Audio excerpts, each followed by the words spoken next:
नमस्ते। आज के इस एक्सप्लेनर में हम एक ऐसे ट्रू क्राइम केस पर बात करने वाले हैं जिसे सुनकर आपको लगेगा कि ये किसी सस्पेंस थ्रिलर फिल्म की स्क्रिप्ट है। लेकिन ये कोई फिल्म नहीं है।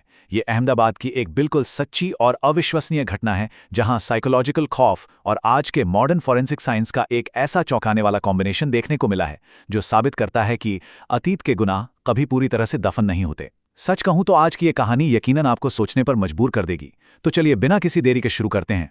इस पूरी कहानी को समझने के लिए सबसे पहले हमें इस नंबर को देखना होगा, 34। जी हां, 34 ईयर्स। जरा सोचिए, एक जघन्य अपराध होता है और उसके बाद पूरे 3 दशकों तक एकदम सन्नाटा। किसी राज को, वो भी एक मर्डर मिस्ट्री को, इतने लंबे समय तक दुनिया की नजरों से छिपाकर रखना कोई आम बात नहीं है। ये नंबर अपने आप में बताता है कि ये मामला कितना गहरा और कितना उलझा हुआ है। और अब एक और नंबर जो उतना ही अहम है, 18 फुट। अब ये सिर्फ एक नाप नहीं है, ये वो गहराई है जहां इस खौफनाक राज को दफनाया गया था। मतलब आप समझ रहे हैं, किसी चीज को 18 फुट गहरे गड्ढे में छिपाने का सीधा सा मतलब है कि अपराधी हर हाल में ये पक्का करना चाहते थे कि ये सच कभी भी रोशनी न देख सके। इतनी गहराई में जहां किसी की नजर जाने का सवाल ही नहीं उठता। तो चलिए देखते हैं कि 29 अप्रैल को अहमदाबाद में इस भयानक राज से पर्दा कैसे उठा। हुआ कुछ यूं कि पुलिस को एक सीक्रेट टिप मिली और इसी टिप के आधार पर अधिकारी सैयदवाड़ी के कुतुबनगर की एक प्रॉपर्टी पर पहुंच गए। अब जाहिर है, ये कोई रूटीन तलाशी तो थी नहीं। एक एग्जीक्यूटिव मजिस्ट्रेट और फॉरेंसिक साइंस लेबोरेटरी यानी एफएसएल की टीम की निगरानी में उन्होंने वहां मौजूद एक बेहद गहरे सेसपूल की खुदाई शुरू की और ठीक 18 फुट नीचे उन्हें जो मिला उसने सबको सन्न कर दिया। वहां एक इंसान के कंकाल के अवशेष दबे हुए थे। इतने सालों से मिट्टी के नीचे दबे उस खौफनाक सच का यह पहला ठोस सबूत था। अब कहानी में थोड़ा पीछे चलते हैं, 1992 की उस गुमशुदगी और एक खौफनाक पारिवारिक साजिश की तरफ। तो वो जो अवशेष मिले थे ना, वो फरजाना दोसुभाई राधनपुरी के थे। 1992 में फरजाना अचानक लापता हो गई थीं। जांचकर्ताओं का कहना है कि उनके पति शमसुद्दीन मुसाजी खेड़ावाला ने कथित तौर पर अपने ही भाई और कुछ साथियों के साथ मिलकर उनकी हत्या की साजिश रची थी। बताया जाता है कि इसके पीछे एक लंबा घरेलू विवाद था। परिवार वालों को लगता था कि फरजाना के रहन सहन की वजह से घर में क्लेश हो रहा है और बस इसी बात पर उन्होंने कथित तौर पर फरजाना की जान ले ली और सबूत मिटाने के लिए उसे अपनी ही प्रॉपर्टी के 18 फुट नीचे दफना दिया। अगर हम इस टाइमलाइन पर नजर डालें तो तस्वीर एकदम साफ हो जाती है। 1992 में फरजाना का गायब होना, फिर बीच के वो कई दशक जहां माना जा रहा है कि परिवार खौफ और अपराध बोध में जी रहा था, फिर 29 अप्रैल को कुतुबनगर में वो खुदाई और आखिर में फोरेंसिक डीएनए प्रोफाइलिंग से पहचान का कन्फर्म होना। ये सिर्फ घटनाओं का एक क्रम नहीं है, ये दिखाता है कि इंसाफ का पहिया भले ही धीरे घूमे लेकिन अपनी मंजिल तक पहुंच ही जाता है।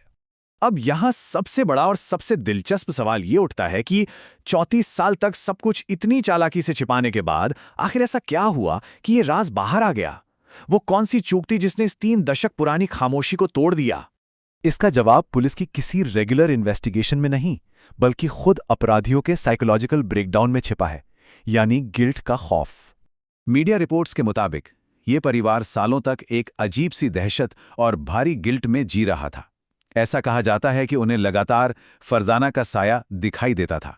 उन्हें लगता था कि अतीत का ये भूत उनके पीछे पड़ गया है।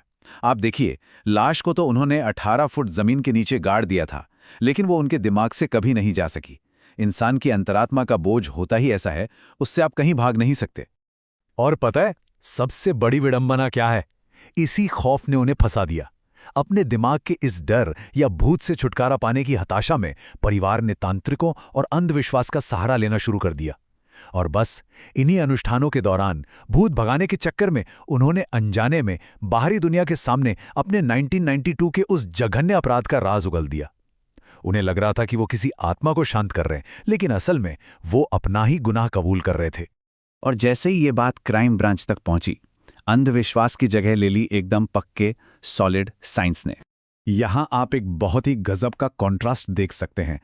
एक तरफ वो परिवार है जो अपने अपराध बोध और एक काल्पनिक भूत से बचने के लिए जादू टोने और तांत्रिकों के पास भटक रहा था, और दूसरी तरफ है पुलिस की क्राइम ब्रांच जिसने इस राज की तह तक जाने के लिए एफएसएल जांच और मॉडर्न डीएनए प्रोफाइलिंग जैसे वैज्ञानिक तरीकों का इस्तेमाल किया। ये अंधविश्वास बनाम विज्ञान का एक क्लासिक उदाहरण है। पुलिस के इन्वॉल्व होते ही जांच बहुत तेजी से आगे बढ़ी। स्टेप 1, क्राइम ब्रांच को टिप मिली। स्टेप 2, मजिस्ट्रेट और एफएसएल ने वो 18 फुट गहरा गड्ढा खोदा। स्टेप 3, बरामद हुए कंकाल को बीजे मेडिकल कॉलेज जांच के लिए भेजा गया। और स्टेप 4, डीएनए प्रोफाइलिंग से ये 100% साबित हो गया कि वो अवशेष फरजाना के ही थे। साइंस ने सालों पुरानी अफवाहों को एक ऐसे सबूत में बदल दिया जिससे कोर्ट में कोई झुठला नहीं सकता। और इस वैज्ञानिक सबूत का नतीजा क्या हुआ? पुलिस ने तुरंत एक्शन लिया। 61 साल के पति शमसुद्दीन और उसके 63 साल के भाई इकबाल को गिरफ्तार कर लिया गया। 2 और लोगों अब्दुल करीम और शालिया बीबी पर भी आरोप तय हुए। इन सब पर आईपीसी की धारा 302 यानी हत्या, 201 यानी सबूत मिटाना और 120 बी यानी आपराधिक साजिश के तहत केस दर्ज किया गया है।